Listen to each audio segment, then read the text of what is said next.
What's up and welcome to Blue Jam. It's always sad to watch people being sentenced for their crimes, even if they really are guilty. Their reactions reveal how they realized what they have done and how their actions affected other people's lives. But there are also those who have no remorse and sympathy. I'm always left in shock when I hear about some terrible crime, and then I always wonder what happened and what the convict had to say. So today you will hear various different stories and sentences. This will be the last video on this dark topic. If you haven't watched previous videos, you can check them out by clicking the links in the description down below.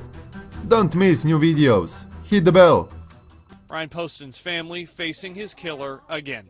And if he had any fault, that's what it was. He could not be mean to another human being. And she took advantage of that at every opportunity. After a 2-week trial, a jury found her guilty of shooting and killing Poston while he sat at a dining room table. And instead of picking up the phone and calling for help, she raises the gun again and fires it more. Looking back on it, I feel like I was led on. I feel like I was manipulated, used, and abused. Hubers makes one last plea to the judge. It was never about Ryan's family. It was never about them. I don't mean to hurt anyone else. I never meant to hurt anyone else. This case comes down to one phrase. Just once to hear the words, I shouldn't have done that. It's clear Ryan Poston had some demons that he was fighting. I don't think you've recognized that you have any yet. With that, Judge Fred Stein agrees with the jury. Shayna Hubers goes to prison. She'll be there up to 40 years until she's in her 60s. You killed your mother. When did you decide to kill your mother? I decided the day I did it.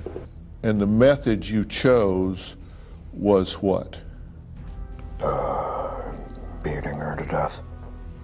Was this a 3-pound sledgehammer, 5-pound sledgehammer? I don't know. Heavy? Yeah. Way bigger than a hammer. Right? Mm-hmm. Why did you kill her? She wasn't taking care of my family.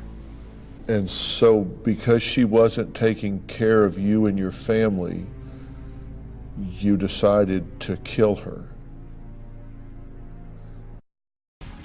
New at 5:30, it is 22 years to life for this teenage killer who murdered a little girl. Today, 17-year-old John Freeman learned how long he'll serve in prison for the death of 5-year-old Isabella Tennant.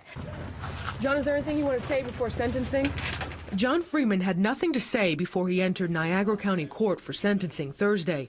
Judge Matthew Murphy gave the maximum 22 years to life for killing 5-year-old Isabella Tennant. Freeman was looking after Bella at her great-grandmother's house in Niagara Falls when he took her life. Authorities say the 17-year-old choked Bella to death, put her body in a garbage bag, then dumped it in a trash can. Prosecutors say Freeman appeared calm when he explained it to police. He spoke in cold detail of how, with his bare hands, he murdered a defenseless 5-year-old girl. In court, Freeman said he was remorseful. Through the tears, he told Bella's family he's sorry for what happened. I'm so sorry for all that family. Nothing can take away from that. Nothing can stay back. I gotta wake up every day with that. So just ask. Actually, I'm just sorry.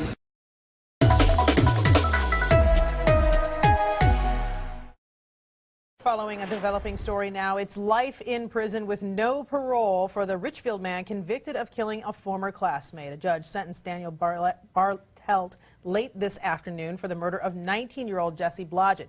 Blodgett was discovered strangled in her bedroom in Hartford.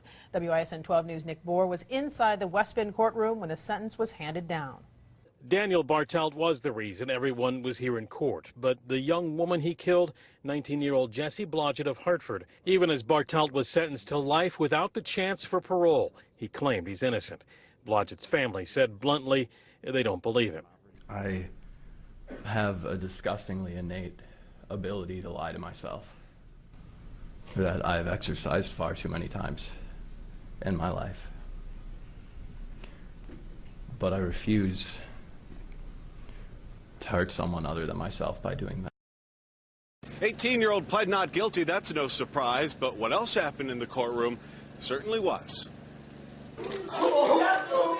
Is this the same young man who is sobbing today, the same student who authorities say sodomized another teen with a piece of metal rebar? Some show up to events like this last night to support the teacher, Salgado, and the two underage boys accused of being involved in the attacks at A.B. Miller High School.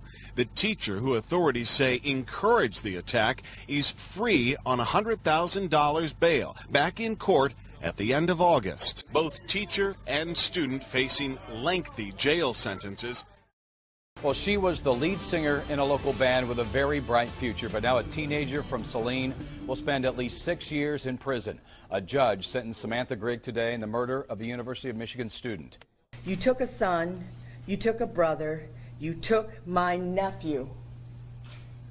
Most, but not least, you took a father from his daughter. Samantha Grigg sat crying in a courtroom north of Lansing today as Dustin Frolka's aunt, sister, and stepmother tried to put into words what his murder has done to their family. Prosecutors say Grigg knew a robbery was going to take place when she chose to drive two other teens from Saline to East Lansing to find Frolka that night. 18-year-old Tyrell Bredernitz and 16-year-old Brendan Heem are charged with first-degree murder. You helped to murder him, strip his clothes, his money, his dignity, but not his faith. Samantha Grigg's family members say she was a straight-A student. The now 19-year-old is also a talented musician who once performed as the lead singer in a band.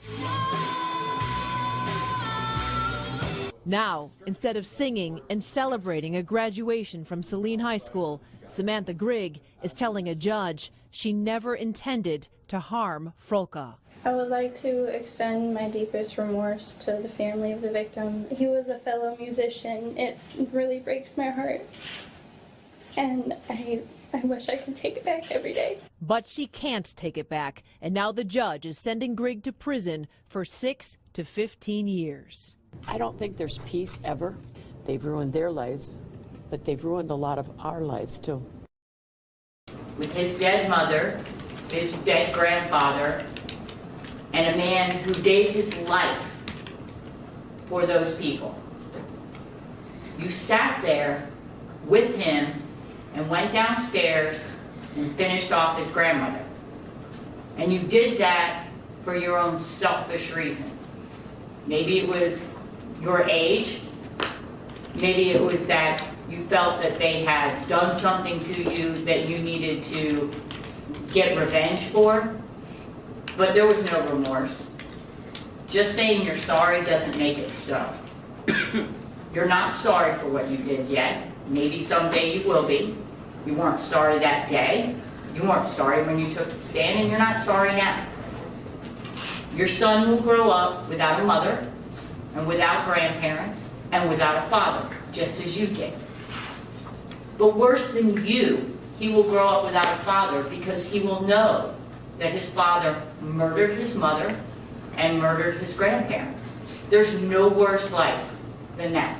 Hopefully, with the love that he has from the Piles and the Browns and all the other family relatives that he has, he will learn to understand and be happy and learn the things about his mother that he did not know because you took her at such a young age of his. There's nothing worse than losing a parent at a young age, but to have them taken from you by your father, I can't imagine. So hopefully, some way, somehow, through the love of the family that he has here, he will grow up to be a healthy, happy, productive, hardworking, loving person. But that's not because of you. So to say that Tristan is your whole world, I don't believe that. I don't believe Tristan was your whole world. I believe that you did this because you were selfish. And based on the decision of the jury, I sentenced you in count 1 and count 4 to life in prison without the possibility of parole. In counts 2 and 3, I sentenced you to life without the possibility of parole. However, that's with a firearm, discharge, charging death, which means hopefully that no matter what happens with the legislature, no matter what we decide on life or death in your case, you will never, ever be released from prison.